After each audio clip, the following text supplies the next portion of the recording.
Here now 5 things a lot of investors, landlords, developers have headaches with, challenges when it comes to property. I'm going to tell you all about them right now.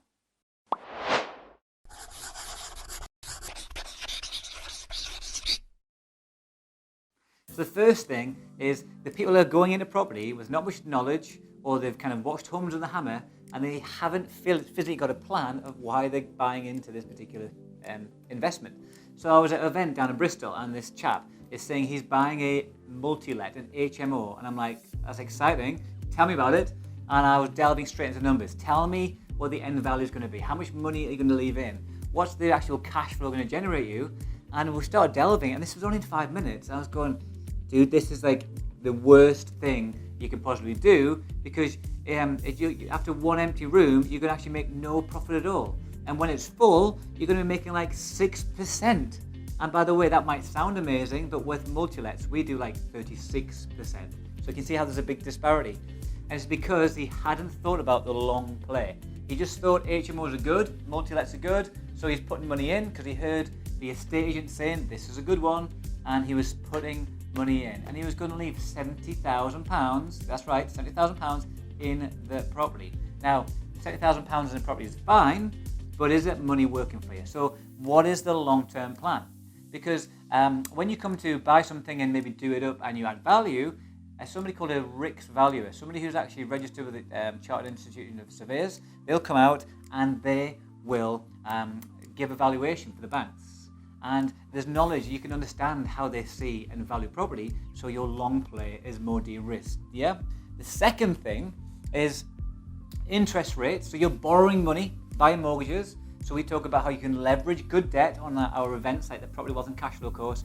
And we never encourage to do something called over leverage. Like, you don't want to borrow way too much money because you don't know what the future holds. So you want to actually de-risk it by only borrowing a good amount, and you can still get out if you need to. But the thing is, in the future, interest rates, that's the interest you pay on the money you borrow, might go up. Well, it will at some point, but I can't guarantee that because I haven't got a crystal ball. Nobody can guarantee what it's going to go to. So with that in mind, what we teach our academy members, and if you come to our own events, is that yes, the interest rate might now be only like 1.something% for buy-to-lets, but what if it went to 6%? Would it be good still? And so we put that into our appraisal. So if things go up in terms of interest rates, our investments are okay because we've stress tested it.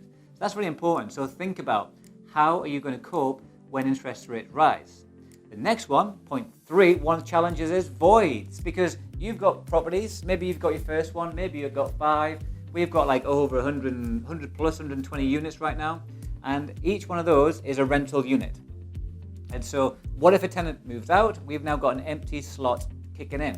So that means low lost rent. But does it matter as much if you've got these key things? A good managing agent. How are you going to make sure that they deliver their service? Maybe you're managing it yourself. Maybe you've got your own management company. Like we have our own management company that manage our own stuff. So that means we can really keep our finger on the pulse to check that voids are doing all right.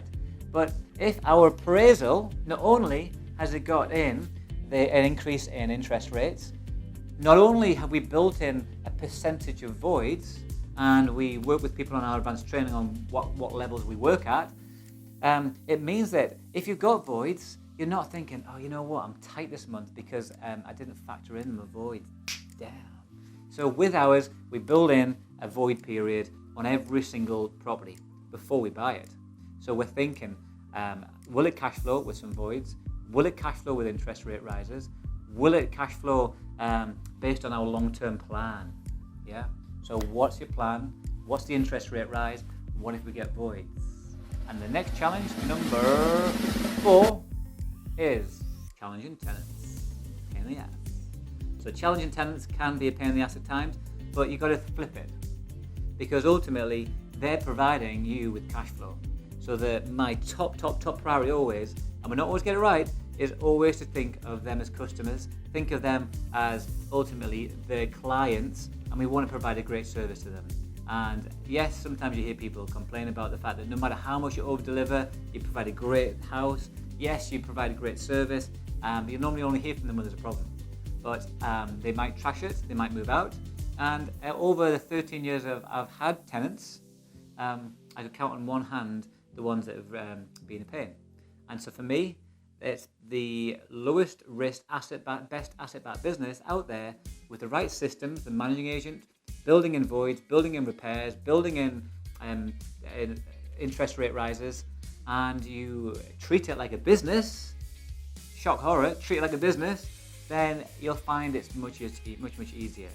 And the difference is you're going to have the whingy landlords who've done it by themselves for years and years and years, and they'll have people like myself who'll just do it a different, smarter way. And then these people will hate on these people because they'll think our systems don't work, just because they won't come and have a look, because they think their way is the only way to get into property. And for me, that's a headache, that's a job, and this is the smart, de-risked way. Which one would you want? And the fifth challenge, where are you going to buy? Because you could buy an absolute dud of a property because you haven't followed those first four reflections on choices and challenges. But also, where are you going to get the good return on investment? Now, click the link, by the way. There's a whole video on return on investment, and to help you work out how's that going to help you get maximum return for the money you're putting in. But also, like, are you going to put it in a city centre? Are you going to put it in a commuter zone? Are you going to put it in the south? Are you going to put it in the north? And this is what we cover on our Property Wealth and Cash Flow events, our free 1-day or 2-day courses. We also deep dive on this stuff on our 3 days too. So do check those out, and do reach out, DM me, email us if you've got any questions on that. But the investment area will all depend on your strategy. Do you want to do single buy-lets? Do you want to do multi-lets? Do you want to do service accommodation like Airbnb? Do you want to do commercial conversions? Do you want to do blocks of flats? Do you want to do flips where you buy, do up and sell? For me, that's not investing, that's property trading. But hey, people talk about it as a property strategy. So it's what strategy will fit the right area, and we can help you with that.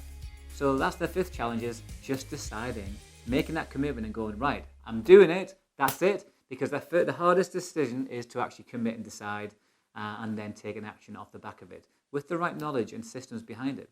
So for me, I love property, and anybody can do it. Most people don't. 1, because they're scared of it. 2, because they think it's not for them. 3, they think you need lots of money to get into it. But ultimately, with the right tools, knowledge, and de-risking it by thinking about the challenges that do happen, then it is a far simpler business model. So if you've enjoyed this, please do hit the subscribe, hit the bell, so you'll get notified of these videos as they come out every single week. And let me know your thoughts in the comment box below. But come and meet us. I want to meet you, and do see my book. We've got one on Amazon. Amazing. Called Property Wealth and Cash Flow book. It's been a bestseller on Amazon, and the reviews have been great. So go check that out. Thank you. See you later.